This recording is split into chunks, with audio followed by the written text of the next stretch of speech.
Eiti vyja, pina vyja, visą dieną grybais lyja, visą dieną nuo pat ryto. Grybai krito, krito, krito. Kai lietus nustoja lyjas, praždėjo pina vyjas, o miške išdygo grybų 130 sodybų. Šitų grybų pulkaunykas buvo storas baravykas. Jis visus nuo beržo raitė ir grybus nuo kelmo skaitė. O kad skaičiaus nepamirštų, tai skaičiuodavo ant pirštų. Jo žmona rebi paliepė, savo vyrui kartą liepė. Nors save ir žmonės giria, bet esi netikęs vyrė. Viso miško grybų gėdai, kaip tu savo žmoną rėdai. Štai šį rytą 2 ruduokės, iš manęs po krūmų juokės. Pažiūrėkit, koks sijonas, nei jis baltas, nei raudonas, skrybelaitė nemadinga, kokia aš nelaiminga. Koks tu grybų pulkaunykas, jei per dieną rioksai dykas. Eik, sakau, greičiau į karą ir parnešk man šilkos karą. Baravykas, kad supyko, o supykęs, kad suriko, trenkė kumštimi į pušį. Grybai, eisime į mūšį. Ką sutiksim, tą užpulsim, ką pagausim, tą prikulsim. Sušnarėjo aukštas pušis, tai bus mūšis, tai bus mūšis. Lepšis tarė, ką jis daro, aš visai nenoriu karo. Man ir taip supuvo kotos, o be to esu pilvotas. Kaip aš diržą apsijuosiu, kaip aš eisiu, kaip miegosiu, o paliegėlis bebausis, šitaip tarė, pasiklausęs. Aš girdėjau, kad paliepė, vyrų eit į karą liepą.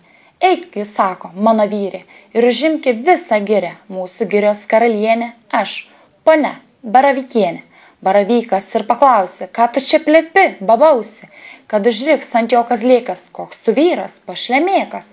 Nors mane žmona ir bara, aš vis tiek einu į karą. Ir gerai, kazlėkė, iš toli kelmutis reikia. Išsirovęs storą pušį, aš taip pat einu į mūšį. O žmona kelmutis spirė, niekur neisi tu, pipirė.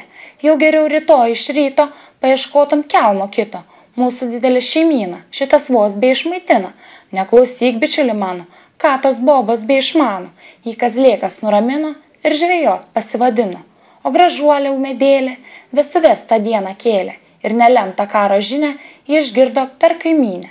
Kad suspygau medėlė, aš apalpsiu, kur kėdė, raudonikiai pasirėdė, jai pasiūlė minkštą kėdę. Ir nukritę nuo pušų davė jai rasos lašų.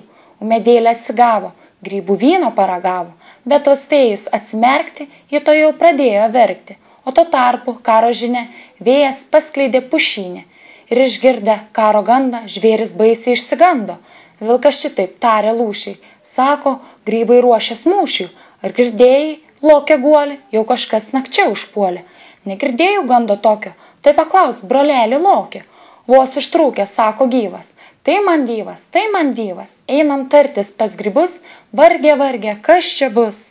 Ir abu ieškoti išvyko pulkaunyko, baravyko, to nursuolio grybų vado, paukšta pušimi rado. Pralaimano vilkas gailiai, nusinėrė mūsų kailį ir pilvai visai sunykę, ponas grybė, pulkaunykė. Atgabensim šilkos karą, atidėkit, prašom karą. Ne, atsako baravykas, miško grybų pulkaunykas. Jau pulkus antai rikiuoju, pasiduokite geruoju. O paliepė, vyrai giria, taip teisingai, mano vyrė. Mes kariaujam už teisybę, marš į mūšį, mano grybė. Eik, priimk karių paradą, grybai šaukė savo vadą. Ir išėjo baravykas, miško grybų pulkaunykas. Ant šaknies pasilipėjo ir karius skaičiuot pradėjo. O kas skaičiaus nepamirštų, tai skaičiuoja jis ant pirštų. 1 šleivas, 2 kryvi, 4 pusiau gyvi. 5 mažas ir kuprotas, o 6 įlūžęs kotas. 7 visai seni, kokia armija šauni. Besakstydamas sarmėga iš namų kelmutis bėga, bet prie jo žmona prikibo, neišleisiu, sako grybo, o medėlė kaip jaunikį atlydėjo raudonikį. Kai visi išsirikiavo, pailiui išsiskaičiavo, ėmė gaus, kovos trimitai, tirarai, vėjas vėliavas tik taršo, skrenda aidas grybų maršo. O ant kupsto grybų žvalgas, į visas pusės tik žvalgos. Jis sumai, kad šoko bėgti, o pribėgęs ėmė rėkti. Grybai, slėpkitės greičiau, aš grybautojus mačiau.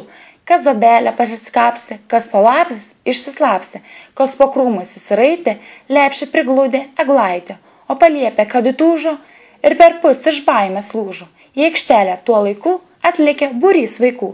Jie paliepę apžiūrėjo ir į šalį pametėjo ir pasakė mokiniai, sukirmijusi visai, palingavo galvas pušis, štai kai baigės grybų mūšis.